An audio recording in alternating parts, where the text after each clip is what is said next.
আসসালামু আলাইকুম সুপ্রিয় দর্শক, স্বাগতম জানাচ্ছি রমজান স্পেশাল রাখিস মাল্টি কিচেনের আরও একটি নতুন রেসিপিতে। আশা করব এই পবিত্র মাহে রমজানে আপনারা যে যেখানেই আছেন আল্লাহর রহমতে ভালো আছেন। আমিও আলহামদুলিল্লাহ পরিবারের সবাইকে নিয়ে বেশ ভালোই আছি। আজকে রমজানের ইফতার টেবিলে সবারই খুবই পছন্দের একটি আইটেম নিয়ে হাজির হয়েছি। আজকে আপনাদের সাথে শেয়ার করব খুবই পারফেক্টভাবে ডিম চপ কীভাবে তৈরি করবেন তার A to Z রেসিপি। আশা করব প্রতিদিনকার মতো আজকের রেসিপিটিও আপনাদের কাছে ভালোই লাগবে। প্রথমেই আমি ভেষনের গোলাটা তৈরি করে নিচ্ছি। তার জন্য একটি বাটির মধ্যে একটি চালনি দিয়ে দিচ্ছি 2 কাপ পরিমাণ ভেষন। নর্মাল যে ভেষন দোকান থেকে কিনতে পাওয়া যায় সেই ভেষন দিয়ে দিলাম 1 টেবিল চামচ পরিমাণ চালের গুঁড়ো, দিয়ে দিচ্ছি 2 টেবিল চামচ পরিমাণ কর্নফ্লাওয়ার, হাফ চা চামচ পরিমাণ দিয়ে দিলাম হলুদ গুঁড়ো, 1 চা চামচ পরিমাণ দিয়ে দিলাম মরিচ গুঁড়ো, হাফ চা চামচ পরিমাণ দিয়ে দিলাম টালা জিরে গুঁড়ো, হাফ চা চামচের মতো দিয়ে দিয়েছি টালা গরম মশলা গুঁড়ো। এবার এই সবগুলো উপকরণকে ভালোভাবে চেলে নিচ্ছি। এখানে এই শুকনো উপকরণগুলোকে চেলে নিলে এর ভেতরে এয়ার ক্রিয়েট হয় এবং এখানে যে লাম্পসগুলো থাকে সেগুলো কিন্তু আর থাকে না। এবার এই শুকনো উপকরণগুলোকে ভালোভাবে একসাথে মিশিয়ে দিয়ে দিচ্ছি 2 চা চামচ পরিমাণ রসুন বাটা, 1 চা চামচ পরিমাণ দিয়ে দিলাম আদা বাটা, দিয়ে দিচ্ছি একটি সম্পূর্ণ ম্যাগি মশলা। এখানে ম্যাগি মশলার পরিবর্তে চাট মশলাটাও ব্যবহার করতে পারেন, আর চাইলে স্কিপও করতে পারেন। আর দিয়ে দিলাম স্বাদ অনুযায়ী লবণ, দিয়ে দিয়েছি 1 চা চামচ পরিমাণ বেকিং পাউডার, হাফ চা চামচ পরিমাণ বেকিং সোডা এবং শেষে দিয়ে দিলাম 1 টেবিল চামচ পরিমাণ কালো জিরে। এখানে কালো জিরেটা ব্যবহার করার ফলে এই ভেষনের গোলাটার মধ্যে খুব সুন্দর একটি ফ্লেভার ছড়াবে। আর আপনাদের কাছে যদি এটা ভালো না লাগে তাহলে স্কিপ করতে পারেন, কোনো সমস্যা নেই। এবার এই সবগুলো উপকরণকে ভালোভাবে মিশিয়ে নিয়েছি। এখন এর মধ্যে অল্প অল্প করে আমি পানি দিচ্ছি এবং একটি স্মুথ ব্যাটার তৈরি করে নিচ্ছি। এখানে বারবার করে পানি দিয়ে একটি স্মুথ ব্যাটার তৈরি করে নিতে হবে।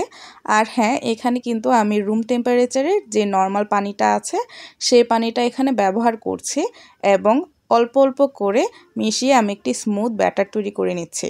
আশা করব ভিডিওতে দেখে এর প্রসেসটা বুঝতে পারবেন। একটু সময় নিয়ে বারবার করে আমি পানি অ্যাড করছি এবং কিছুটা ঘন একটি ব্যাটার তৈরি করে নিচ্ছি। ডিম চপ কিংবা আলুর চপের জন্য আমরা যে ভেষনের গোলাটা তৈরি করি সেটা কিন্তু তুলনামূলক কিছুটা ঘন হয়। বেগুনের জন্য আমরা যে ভেষনের গোলা তৈরি করি সেটা কিন্তু ডিম চপ বা আলুর চপের জন্য যে ভেষনগুলো হয় সেটা থেকে কিছুটা পাতলা হতে হয়। তাহলেই কিন্তু আপনার পারফেক্ট বেগুনি বা আলুর চপ ডিম চপ তৈরি করতে পারবেন। আর এই তো দেখতেই পাচ্ছেন আমি কিন্তু কিছুটা ঘন করে আমি এই ব্যাটারটাকে তৈরি করে নিচ্ছি। আর এই তো আমার ব্যাটার কিন্তু একদম ভালোভাবে রেডি হয়ে গিয়েছে। এখন আমি ডিম চপের জন্য আলুর ভর্তাটাকে রেডি করে নিব। এখানে প্রথমেই দেখতেই পাচ্ছেন আমি কিছু আলু সেদ্ধ করে নিয়েছি। এখানে আলুগুলোকে এরকমভাবে সেদ্ধ করতে হবে যেন সেদ্ধ করার পর এক্সট্রা পানি কোনোভাবেই যেন না থাকে, অর্থাৎ একদম সমান সমান পানি দিয়ে এই আলুগুলোকে সেদ্ধ করতে হবে। আর যদি তাও এক্সট্রা পানি থাকে তাহলে কিন্তু জাল করে সেই পানিগুলোকে শুকিয়ে ফেলতে হবে। আর এই তো আমি সেদ্ধ করা আলুগুলোকে কিন্তু ভালোভাবে ম্যাশ করে ভর্তা করে ফেলেছি। এখানে অবশ্যই আলুগুলোকে ভালোভাবে ম্যাশ করতে হবে যেন এর ভিতরে কোনো প্রকার দানা দানা ভাব না থাকে। এবার আমি এর মধ্যে আগে থেকে করে রাখা পেঁয়াজ বেরেস্তা আর কি এখানে দিয়ে দিচ্ছি।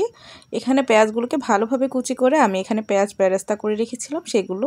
আর এখানে দিয়ে দিচ্ছি প্রায় 2 টেবিল চামচের মতো চিলি ফ্লেক্স বা ভাজা মরিচ গুঁড়ো, আর দিয়ে দিচ্ছি স্বাদ অনুযায়ী লবণ, আর দিয়ে দিলাম একটি সম্পূর্ণ ম্যাগি মশলা, দিয়ে দিচ্ছি টালা গরম মশলা গুঁড়ো, দিয়ে দিচ্ছি 1 টেবিল চামচ পরিমাণ কর্নফ্লাওয়ার। এবার এই সবগুলো উপকরণকে ভালোভাবে মাখিয়ে আমি এই আলুর ভর্তাটাকে রেডি করে নিচ্ছি। আলুর ভর্তাটার টেস্ট যদি ভালো হয় তাহলে কিন্তু ডিম চপটা খেতে খুবই ভালো লাগে। আর আপনাদের কাছে যদি ধনেপাতা এখানে ভালো লাগে তাহলে দিতে পারেন। আমার কাছে পার্সোনালি ভালো লাগে না, তার জন্য কিন্তু আমি এখানে দেইনি।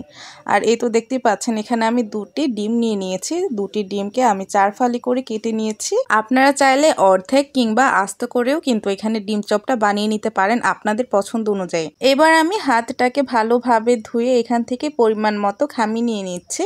নিয়ে 2 হাতের সাহায্যে কিছুটা এরকম করে গোল করে আরেক হাতের তালুতে নিয়ে এরকমভাবে চেপে চেপে কিছুটা চ্যাপ্টা করে নিচ্ছি। ভালোভাবে কিছুটা চ্যাপ্টা করে নিয়ে এর মধ্যে আমি একটি ডিমের ফালিকে দিয়ে দিচ্ছি। দিয়ে চারপাশ থেকে এই ডিমের ফালিটাকে ঢেকে দিচ্ছি। খেয়াল রাখতে হবে যেন আলুর ভর্তাটা দিয়ে এই ডিমটা ভালোভাবে ঢেকে যায়, কোনোভাবে যেন ভেতরের ডিম দেখা না যায়। আর এ তো 2 হাতের সাহায্যে এরকমভাবে কিছুটা গড়িয়ে নিলেই কিন্তু খুবই সুন্দরভাবে একটি ডিম চপের শেপ হয়ে যাবে। এবার ঠিক একই প্রসেসে আমি সবগুলো ডিম চপেরই শেপ দিয়ে দিয়েছি। আর এই তো দেখতেই পাচ্ছেন আমার সবগুলো ডিম চপের শেপ দেওয়া হয়ে গিয়েছে। এবার আমি এগুলোকে ভাজতে নিয়ে যাব। তার জন্য চুলায় আমি একটি কড়াই বসিয়ে নিয়েছি এবং এর মধ্যে পরিমাণ মতো তেল দিয়ে দিয়েছি এবং তেলটা কিছুটা যখন গরম হয়ে আসবে তারপর এখানে আমি সেই বেসনের মধ্যে এই ডিম চপের শেপগুলোকে ভালোভাবে কোট করে নিয়ে এই তেলের মধ্যে দিয়ে দিচ্ছি।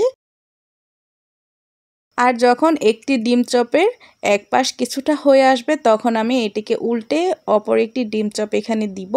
তাহলেই কিন্তু একটির সাথে অন্যটি লেগে যাওয়ার কোনো চান্স থাকবে না। ঠিক একইভাবে আমি সবগুলো ডিম চপ এখানে দিয়ে দিচ্ছি। তো অনেকেরই কমপ্লেন থাকে ডিম চপ ভাজার পর অনেক বেশি নরম হয়ে যায়, সেগুলো খেতে ভালো লাগে না। তো তাদের উদ্দেশ্যে বলতে চাই আপনারা ডিম চপ ভাজার সময় একদম লো হিটে রেখে ডিম চপগুলোকে 10 থেকে 12 মিনিট উল্টে পাল্টে ভেজে নেবেন, তাহলে কিন্তু এই ডিম চপগুলো বাইরে থেকে ক্রিস্পি হবে। আর যখন বেসনের গোলাটা তৈরি করবেন তখন বেসনের গোলার সাথে কিছুটা আতপ চালের গুঁড়ো ব্যবহার করার চেষ্টা করবেন। এতে করেও কিন্তু বেসনের যে লেয়ারটা হয় সেটা অনেকটাই ক্রিস্পি হয়। এই সকল টিপসগুলো ফলো করে যদি আপনারা ডিম চপ বা আলুর চপ বানান তাহলে ইনশাল্লাহ আপনাদের ডিম চপ আলুর চপ একদম ক্রিস্পি এবং পারফেক্ট হবে।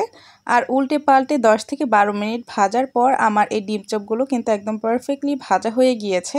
এবার আমি তেল ছড়িয়ে এই ডিম চপগুলোকে উঠিয়ে নিচ্ছি। আর এ তো ডিম চপগুলো যখন কিছুটা ঠান্ডা হয়ে গিয়েছে তখন কিন্তু আপনাদের সামনে সার্ভ করে দেখাচ্ছি। আর আশা করছি ভিডিওতে দেখে বুঝতে পারছেন আমার এই ডিম চপটি কতটা পারফেক্ট হয়েছে। আর খেতে তো অসম্ভব রকমের মজার ছিল। তো এই তো ছিল আমার আজকের আয়োজন। আজকের আয়োজন আপনাদের কাছে কেমন লেগেছে তা অবশ্যই কমেন্ট করে জানাবেন।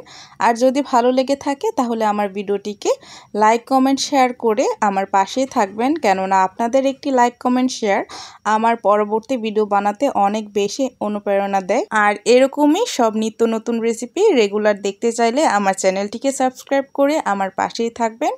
তো এই পবিত্র মাহে রমজানে আপনারা আপনাদের পরিবার সহ সবাই ভালো থাকবেন, সুস্থ থাকবেন।